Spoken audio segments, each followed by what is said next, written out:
할렐루야, 성도 여러분. 반갑고 감사하고 축복합니다. 153 성경 통독, 오늘 그 마지막 153일 차를 맞이하게 됩니다. 이제까지 함께 하신 우리 성도님들의 통독 가운데 하나님의 은혜가 넘치기를 바랍니다. 오지 않을 것 같은 마지막 날은 이렇게 옵니다. 정말일까? 아련했던 우리 주님의 재림도 이처럼 반드시 그날이 올 것입니다. 이렇게 순종으로 이 길을 걷는 성도님들에게 나타나는 주의 재림은 영광과 축복의 날이 될 것입니다. 오늘은 성경의 마지막 책 요한계시록 15장부터 마지막 22장까지 읽게 됩니다. 먼저 요한계시록 15장입니다. 15장과 16장에는 마지막 7재앙이 기록되어져 있습니다. 출애굽에서 보여주신 하나님의 권능으로 나타났던 재앙들이 생생하게 묘사가 되고 있는데요. 그러나 그런 가운데에서 호련히 피어나는 아름다운 꽃이라고 저는 이렇게 표현을 했는데요. 성도들이 하나님의 보호 가운데에 영원히 하늘에서 찬송으로 하나가 되는 놀라운 영광의 그 소망을 보게 됩니다. 모세의 노래, 어린 양의 노래, 모두 구원과 자유의 노래입니다. 죽음에서 구원받았고 죄에서 자유했으며 이러한 감격을 찬송하지 않고 견딜 수 없는 성도의 심장입니다. 하늘은 찬송의 나라입니다. 하나님의 영광을 부르고 또 불러도 아름답고 완전하신 영광의 하나님의 이름을 찬양하는 것입니다. 요한계시록 16장입니다. 하나님의 진노의 7 대접이 땅에 쏟아집니다. 15장 7절에서는 금대접에 담긴 것이 공개가 되는데요. 애굽에서 내리셨던 진노의 재앙들을 다 기억하시죠? 나일강이 생명이라고 믿었던 섬기는 나일강이 피로 변하고 온 땅을 덮는 개구리떼, 그리고 이로 변한 먼지, 애굽 땅의 사막, 광야와 사막이 보편적인 그 지경에서 피어오르는 먼지들이 이가 됐다는 것은 끔찍한 일이죠. 파리로 하늘을 덮습니다. 악질로 죽어가는 가축들을 봅니다. 온몸에 퍼진 독종, 악한 종기로 말미암아 고통을 당합니다. 모든 곡식을 파괴하는 우박이 쏟아집니다.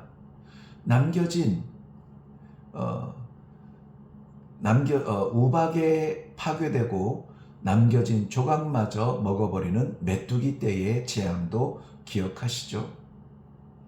눈을 떠도 보이지 않는 흑암이 지경을 덮습니다. 생명 같은 장자의 죽음을 맞이하게 됩니다. 그런데 피할 수 있는 사람이 아무도 없다는 것이죠. 진노의 재앙으로 말미암아 파괴된 모든 것. 여러분, 생명의 대안은 오직 하나, 유일한 것이 있었는데요. 바로 문설주에 바른 어린 양의 피였습니다. 전통적으로 또는 과학적으로, 경험적으로 이해할 수 없는 완전히 새로운 전혀 다른 생명의 길입니다. 요한계시록 17장입니다. 물 위에 앉아있는 음녀, 그리고 그와 음행한 땅의 왕들의 심판입니다. 왕들은 kings, 권세가 있는 왕들이기도 하지만 다스리는 자라는 의미에서 우리 자신을 다스리고 우리의 가정과 환경을 다스리는 것이 무엇인지를 고민하게 되는 시간입니다. 성경에서 바벨론은 우상 숭배의 상징으로 등장합니다. 17장은 바벨론을 여자로, 18장은 바벨론을 성으로 비교하며 등장하죠. 조금 넓게 보면 17장의 음녀 바벨론은 19장의 순결한 신부와 대립이 되죠. 18장의 성 바벨론은 21장의 거룩한 성과 대조가 됩니다. 여자를 태운 짐승의 몸에는 하나님을 모독하는 이름들이 새겨져 있고 7머리 10뿔을 가졌습니다. 충분히 지혜롭고 충분히 권력을 가지고 있습니다.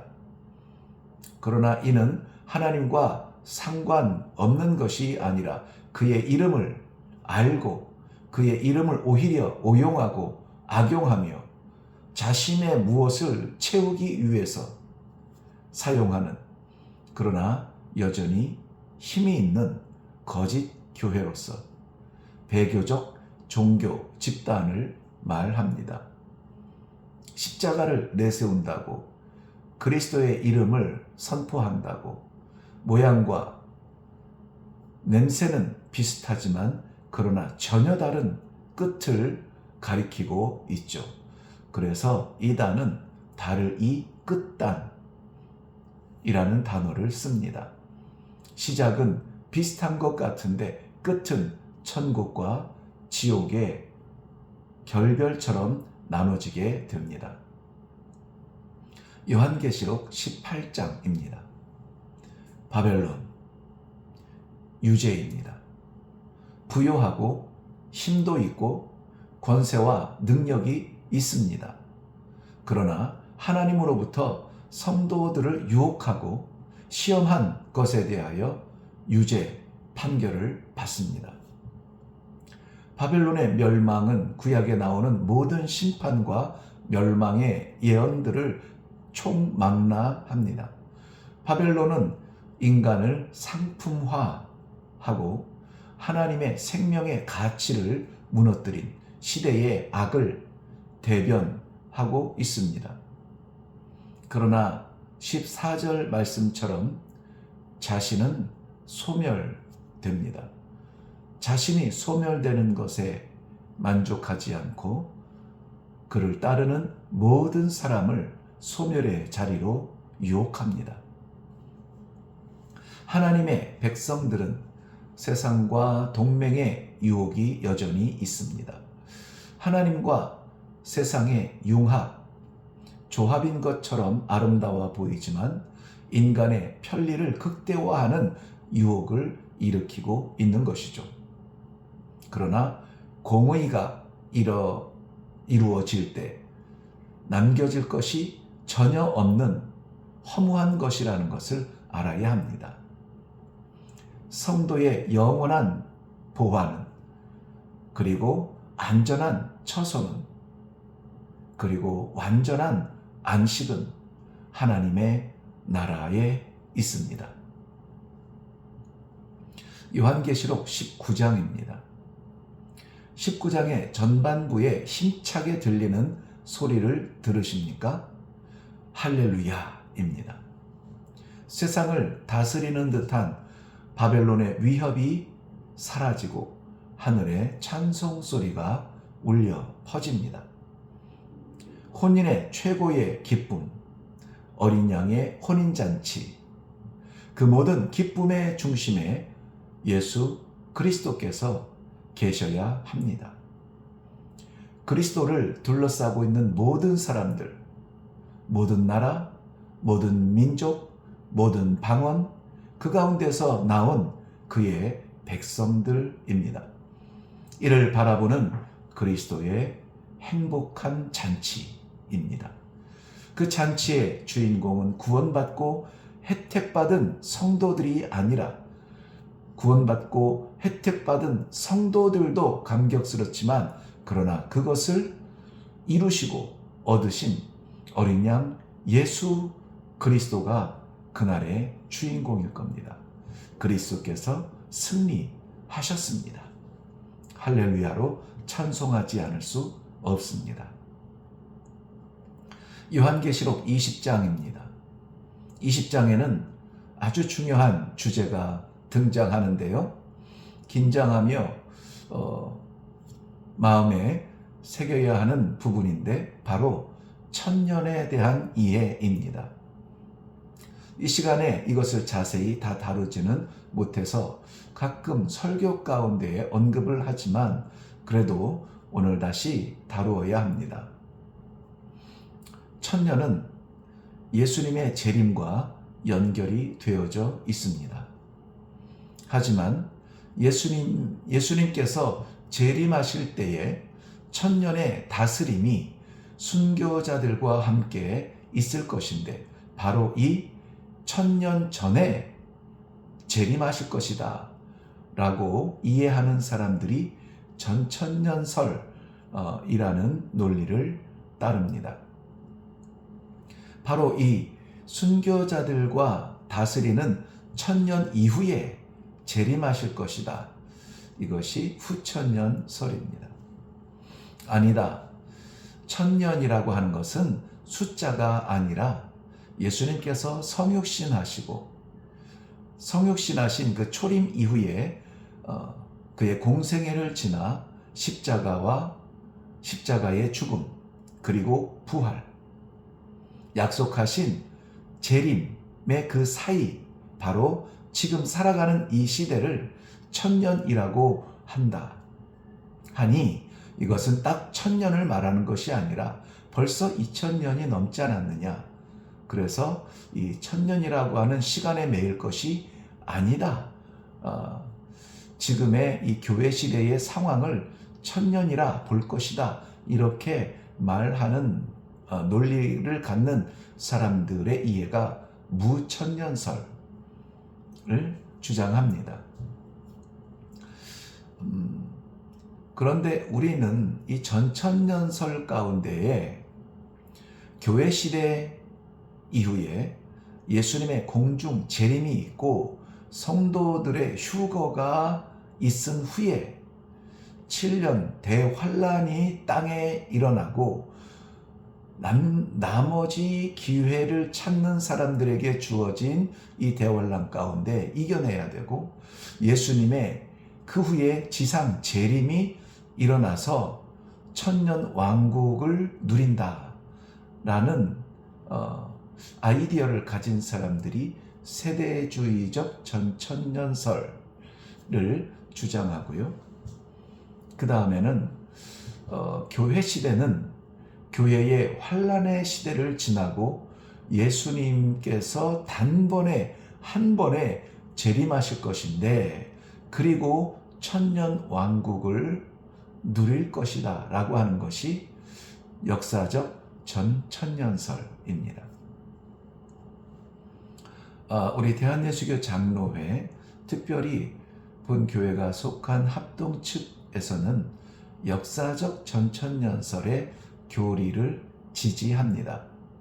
그런데 역사적 전천년설 또 세대주의적 전천년설 이것을 놀랍게도 지금도 이것이 맞다 저것이 옳다 주장하는 바가 여전히 있습니다. 그래서 우리가 이 부분은 조금 조심스럽게 접근할 필요가 있습니다. 중요한 것은 예수님의 재림은 반드시 일어나고 그리고 약속대로 그의 백성을 영원한 하나님의 나라에 최종적으로 인도하실 것이라고 하는 것입니다.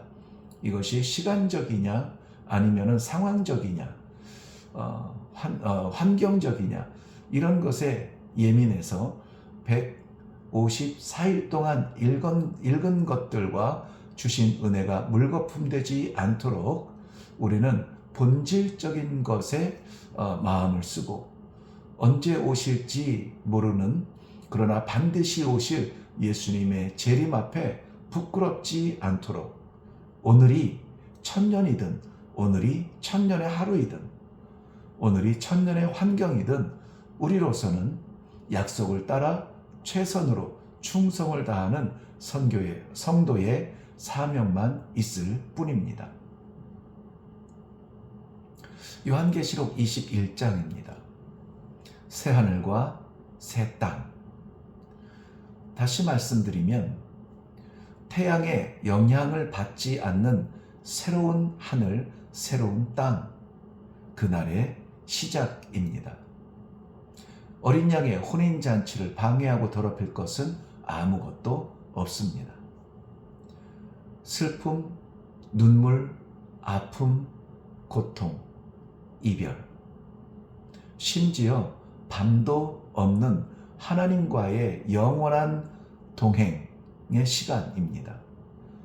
아니, 시간도 우리의 이해에서는 태양의 좌우됨으로 이 시간의 굴레도 없는 완전한 하나님과의 영원한 동행. 세상을 수놓은 아름다운 것이 없지만 하나님께서 주신 성도의 아름다움에는 비길 것이 없습니다. 저는 개인적으로 겨울을 좋아하고 눈을 좋아하는데요. 아름다운 눈이 하늘에서 내리기 시작할 때에 첫눈이다. 나무를 덮고 길 위에 쌓였을 때 완전히 하얗게 뒤덮인 지구촌을 내 삶의 지경을 보면서 너무 아름답다. 그런데 그 아름다운 눈도 너무나 많이 오고 지나치니까 꼼짝 못하고 매여 있었습니다. 그리고는 제 마음에는 이런 생각이 들기 시작했죠. 빨리 녹아야 할 텐데. 지금 어렵게 힘들게 이 믿음을 지키고 어떠한 시험과 유혹이 올지라도 이기기 위하여서 힘쓰는, 그래서 이 믿음을 지키는 성도들에게 예비하신 하나님의 나라, 새하늘과 새 땅입니다. 그 아름다운 도성에서 우리의 이름을 부르는 그분, 오직 그리스도를 통한 은혜의 선물인 것을 우리가 안다면 예수 바라기는 멈추어서는 안 되고, 예수 바라기는 순간이어서도 안 되고, 항상 그를 바라며 그의 이름을 부르며 그의 앞에 설 것을 소망하며 우리 성도의 사명을 다해야 하겠습니다. 요한계시록 22장입니다. 드디어 성경 66권 마지막 장에 도착했습니다. 항상 1호상 성경 통독의 과정을 마치는 마지막 날에는 감동과 함께 두려움이 있습니다. 말씀을 공부하는 것보다 묵상하는 것이 얼마나 조심스러운 것인가. 또한 얼마나 감사하며 행복한 일인가. 이러한 마음들이 함께 느껴집니다. 요한 사도 역시 그의 계시록을 마치면서 이전에 어떤 말을 기록하였는지 모든 것을 다 멈추고 새로운 문장으로 시작하는데요. 그 어떤 것도, 그 무엇도 하나님의 말씀의 1.1획도 가감하지 말라. 변형시켜 이해하지 말라. 말씀 그대로 아멘하라. 더 중요한 것은 말씀하신 그 모든 말씀들이 반드시 이루어진다는 것입니다. 안심이 되죠? 이 길에 대한 확신이 서죠? 소망이 보이죠? 그렇지만 여전히 연약한 이 걸음걸이를 볼 때에 말씀대로 온전하게 살아들이지 못한 우리의 현실에 두려움이 있는 것 또한 사실입니다. 그래서 부를 것은 오직 예수 그리스도의 은혜입니다. 목말라 물을 찾고 두려워 말씀을 찾는 성도는 반드시 응답을 받게 될 것입니다. 입을 열고 그의 이름을 부르는 자는 구원을 받고 응답을 받게 되죠. 하나님께서는 우리의 부족한 섬김도 다 받으시고 이렇게 값없이 주시는 은혜의 시간을 함께 나누는 축복을 허락하시는 것입니다. 우리가 외칠, 우리의 저력을 다해서 외칠 그 함성은 오직 이것뿐입니다. 아멘. 주 예수여 오시옵소서. 이것이 말씀을 사모하고 그 길을 걷기 원하는 우리 모든 성도들의 동일한 고백이 되기를 주님의 이름으로 축원합니다. 여러분 153일 승리하셨습니다. 수고하셨습니다. 여러분을 축복합니다.